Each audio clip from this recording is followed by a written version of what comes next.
Hi, Chef! Oh, hi! Ayan, so ayan, medyo Wow. pag pasyal-pasyal na ako dito sa ating farm, nakakuha na ako ng isda na ating lulutuin para sa mga bata. Wala palang bata. Anyway, nanguha rin nga pala ako ng pechay. Sobrang fresh ito, Chef. So, Ikaw mismo namitas yan, ha? roll VTR. Oh! Sobrang ako, pasabot. I love it. And parang perfect siya for gata. Okay. So, I think, let's do it, Chef. Okay. Pechay at saka Tilapia. Tapos request mo gata, meron akong mga sibuyas kamatis dito. I love Yeah, it. I think I know what we're going to do. Merong Tagalog actually na dish na tinatawag na sinanglay. Sinanglay. Sinanglay is stuffed tilapia. Ooh. So sa stuff natin ito. Anong style ng panguhuli pala ang ginawa mo? Kinamay ko po. Wow! Actually, nung mom ko, gumagawa rin ng ganito, pero hindi na pinapalamanan. Hindi na ini-stuff yung ano. So dahil ako na yung naggayat, at ikaw naman yung nanghuli ng yung ating isda, So, wala na magluluto. wala na. Hindi. Ako na lang yung maghuhugas. Okay. Ako magluluto, pero ikaw na lang yung magsa-stuff. Oh, okay, sure. Caramels? Let's do it. Alright? So season lang natin yung Oh, isi-season. para may laso na siya.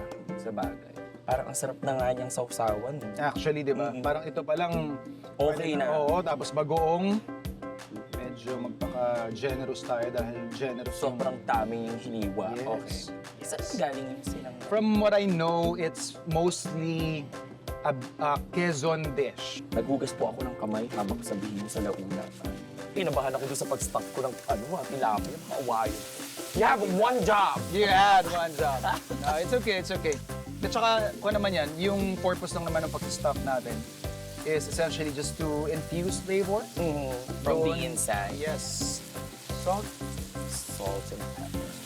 Yes. I love pepper. Pag ako nagluluto, parang napakayaman sa pepper. Ayan. Okay, may sugar. Just to balance. Let's put in. You help me wrap it around. Since hindi Just siya- like that. Oh, since hindi naman siya nararap around, literally, Parang And- lang talaga. oo, patong lang natin. So kahit ilan. As much as you want. Kamusta tolerance mo sa chilies? Ay, super love ko ng spicy. Alright.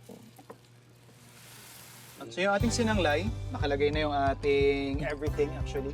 Season na natin yan, we'll just have to adjust it later kung pasok na ba sa panlasa natin. And then tatakpan natin yon, let it simmer for more or less 10 to 15 minutes. And then after that, Let's we can dig eat. in. Yes. Excited ako sa...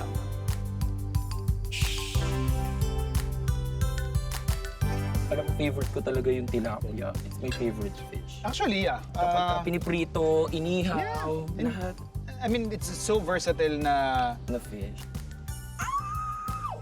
Ang sarap. Lasang bahay. Alam mo yung lutong bahay. Yes. That's what we're I love looking it. for. I love it. Thank you so much, Chef.